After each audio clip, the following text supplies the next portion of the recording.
manipulation by the mass media, of engineering public consent, of reducing people, frankly, to zombies in which life has no meaning.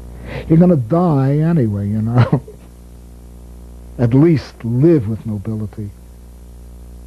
And if there's nothing more noble before us than a regime based on private property, based on egotism, called free enterprise. I love that word, free enterprise. Rugged individuals. Oh, it's so rugged. Call it egotism, and then you got the right name. Free trade. Or sleazy compromises like market socialism. Okay? Totalitarian democracy. And think of other such oxymorons, and put up a good fight. But there is still a possibility, and that possibility is to recreate a new politics. One built around a truly participatory democracy, if we mean it.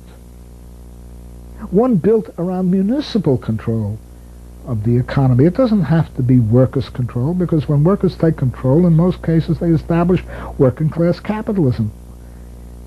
That happened everywhere, by the way. I have a long story on that one. It doesn't have to be nationalized property. That simply builds up the nation state. That's what it did in Russia. It doesn't have to be anything as simple as citizens coming together, no longer thinking in terms of their occupational interests, because there's no point in thinking about it. And not to fear technology, but to use it to free people from labor so that they can do work rather than labor, creative work, be it writing, be it poetry, be it music, or be it craftspersonship and everything like that. Why do we have to be afraid of technology and suddenly develop this anti-technological bent? And why do we have to use euphemisms? When we talk of industrial society, what are we really talking about? We're talking of capitalism, which existed before the Industrial Revolution and did a lot of harm. So when we talk about industrial society, we talk about autonomous technology. We've been using technology from the moment we became human beings, as far back as you can go. Forests were burned down thousands and thousands of years ago by hunter-gatherers, or foragers as they're called. There is hardly a single so-called original forest left in the world anywhere, as anthropologists have been discovering quite recently. Even the so-called, quotes, virgin forest of the Amazon was known to have been covered by towns, communities, tribes, who, by the way, cleared a great deal of the forest. Much of it is regrown in second growth or third growth, or whatever you like.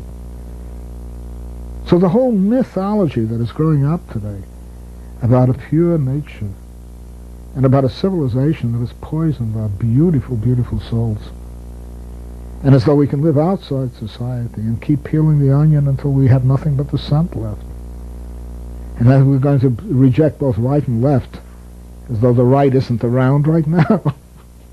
It's all over the place. Forgive me. It's the left that isn't around right now.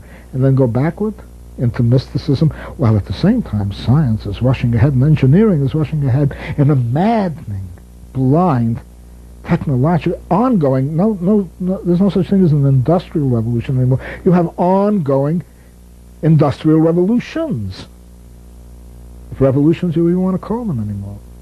With a knowledge of the secrets of life in terms of, biogenetics, bioengineering, and knowledge of the very secrets of the material world in the form of nuclear energy. Can you imagine, with highways, communication highways and networks, and the discussions with equipment so sensitive that what we are talking about right here in this room, can be heard 20 feet away. Not to speak of cameras that can take pictures of you smoking on a street corner, thousands and thousands of feet up in the air. There are rich opportunities and there are devastating dangers that lie before us tonight. And the only solution to them ultimately is what we will do. And what we will do depends upon whether or not we can become a we instead of hierarchies and classes that basically in tension with each other or at war with each other, and each feeling that it has to command another. Those are the views that now compete with each other. Either a truly participatory democracy based on the municipalization of property, structured around confederations which are based in turn on face-to-face democracy, so that people are not considered idiots, that everyone is considered to be competent to run or manage a given society, or the idiocy of totalitarianism in which everyone is regarded as an infant, must have a brilliant representative like Ronald Reagan to run the world for them, or George Bush, okay, or the Clintons, okay, and giant industrial political institutions that are based above all on market and market competition and rule and exploitation, at which point the planet will go down. Those choices now face us as we move into the 21st century. And we must face them realistically and stop making up myths about what either this one or that one thinks, that I am anthropocentric and that somebody else is this or that or that or that or fascistic, and start facing the realities of the situation and weigh them seriously.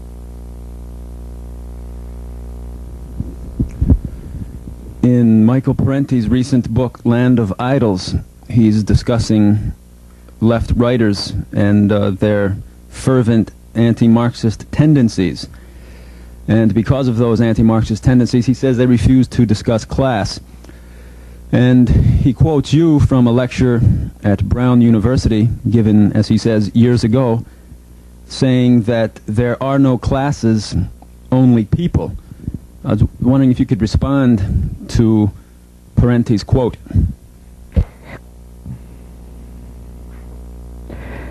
I find that almost laughable, unbelievably laughable, since I've been accused by my opponents on the right, so to speak. And I say so to speak because I'm not too sure sometimes whether Parenti's on the right or on the left, depending upon one's vision of socialism and communism. But I've been accused by people overtly on the left, on the right, of being class-conscious, class-oriented, and anti-capitalist.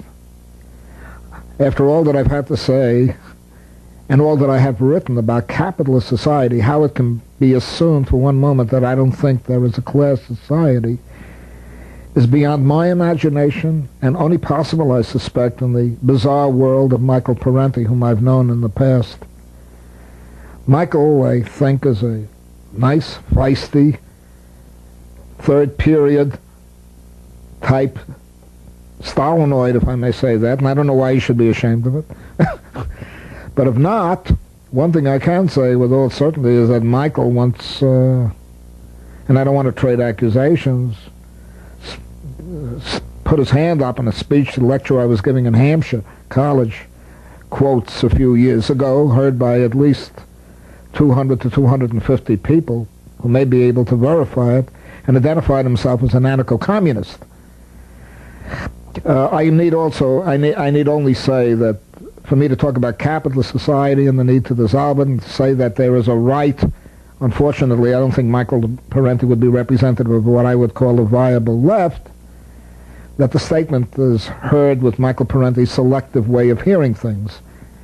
So, let me put it bluntly, if he really believes that, he's a liar. At least he's lying to himself. I find it absurd, to have to deal with these kind of accusations. But what I do find very interesting is that he also speaks of me as part of an anti-communist left. Now, this is absolutely delicious. I don't know what anarcho-communism, what Michael Parenti thinks anarcho-communism is. But having clearly identified myself and been identified as an anarcho-communist, or call it anything you like, a libertarian communist. The word libertarian, by the way, was made up by anarchists in France back in the 1890s and has been picked up by proprietarians who use the word libertarian